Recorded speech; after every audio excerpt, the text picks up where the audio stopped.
21 ಹಾಗೂ 22ನೇ ಕವನ.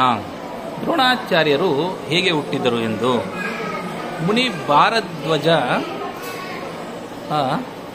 ಅನಿರ್ಧನು ಗಣತಪೋನಿಷ್ಠೆಯಲ್ಲಿ, ಅಂದರೆ ತಪಸ್ಸು ಮಾಡುವಾಗ ಗಣತಪೋನಿಷ್ಠೆಯಲ್ಲಿ ದಿವಿಜಾಂಗನೆಯ ಕಂಡನು, ಅಪ್ಸರೆಯನ್ನು ಕಂಡನು ಅಂತ. ದಿವಿಜಾಂಗನೆಯ ಕಂಡನು, ಗಾಯ ಒಡೆದನು, ಮದನ ನೆಸುಗೆಯಲ್ಲಿ ತನು ಪರಿಚ್ಯುತ ವೀರ್ಯವನ್ನು ಸತ್ಯನಕ ಕಳಶದೋಳಿರಿಸಿದಲ್ಲೇ ಕಳಶದೋಳಿರಿಸಲಿಲ್ಲೆಯೇ ಜನಿಸಿದನು ದ್ರೋಣಾಭಿಧಾನನು ಮುನಿಯ ದೆಸೆಯಿಂದ. ಅಂದರೆ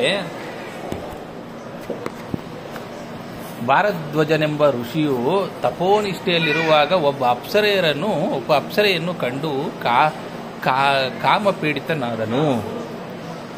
ಸ್ಖಲಿಸಿದ ವೀರ್ಯವನ್ನು ಒಂದು ಕಲಶದಲ್ಲಿಡಲು ಅದರಿಂದ ದ್ರೋಣನೆಂಬ ಹೆಸರಿನ ಮಗನು ಹುಟ್ಟುತ್ತಾನೆ. 21ನೇ ಕವನದಲ್ಲಿ ದ್ರೋಣ ಕಲಶದೊಳಾದ ದೆಸೆಯಂ ದ್ರೋಣನಾದನು. ಬಳಿಕ ಮುನಿಯು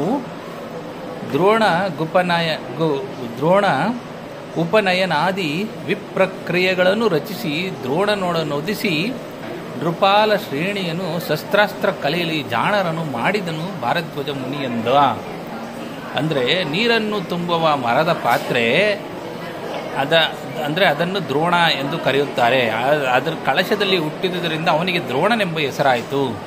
ದ್ರೋಣನಿಗೆ ಉಪನಯನಾದಿ ಸಂಸ್ಕಾರಗಳನ್ನು ಮಾಡಿಸಿದನು. ಅನೇಕ ರಾಜರಿಗೆ ದ್ರೋಣನೊಡನೆ ಶಸ್ತ್ರಾವಿದ್ಯಾಭ್ಯಾಸವನ್ನು ಭಾರದ್ವಾಜನು ಮಾಡಿಸಿದನು. ಧನ್ಯವಾದಗಳು.